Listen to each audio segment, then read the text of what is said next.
ഇത് സാഹിത്യം അങ്ങനെയല്ല. ഇത് എല്ലാവരെയും ഒരുമിച്ച് കൂട്ടുന്ന ഒരു സാധനമാണ് വാസ്തവത്തിൽ കല എന്ന് പറയാം. അതിൽ ഏറ്റവും വലിയ കല സംഗീതമാണ്. ഇന്ത്യയിലെ മതേതര ജീവിതത്തിന്റെ അടിസ്ഥാനം എന്ന് പറയുന്ന സംഗീതം, ഹിന്ദുസ്ഥാനി സംഗീതം. നിങ്ങൾക്ക് മുഹമ്മദ് റഫി പാടുമ്പോൾ അല്ലെങ്കിൽ ബിസ്മില്ല ഖാന്റെ സംഗീതം ശ്രദ്ധിക്കുമ്പോൾ നിങ്ങൾക്ക് ജാതി ഒന്നും ആലോചിക്കാൻ പറ്റില്ല. നിങ്ങൾക്ക് അങ്ങനെയില്ല.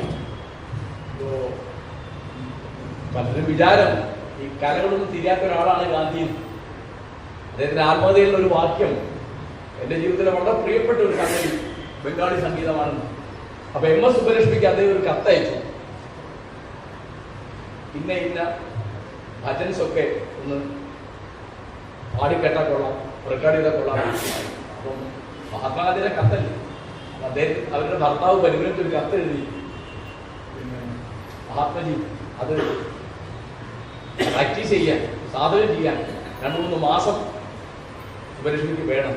അപ്പൊ ഗാന്ധി മറുപടി അയച്ചു, സുബ്ബലക്ഷ്മി പാടണ്ട, അവരുടെ ശബ്ദത്തിൽ അത് പറഞ്ഞാൽ മതി. അവരുടെ ശബ്ദത്തിൽ അത് പറഞ്ഞാൽ മതി.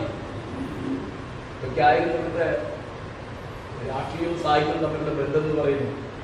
എം എസ് സുബ്ബലക്ഷ്മിയുടെ ഒരു പരിപാടി കഴിഞ്ഞിട്ട് അന്നത്തെ പ്രധാനമന്ത്രി കേട്ടോ, നമ്മൾ മറക്കാൻ ഇഷ്ടപ്പെടുന്ന, നമസ്കരിക്കപ്പെട്ടുകൊണ്ടിരിക്കുന്ന ഒരു വലിയ മനുഷ്യൻ ജവഹർലാൽ നെഹ്റു അവരോട് പറഞ്ഞത്,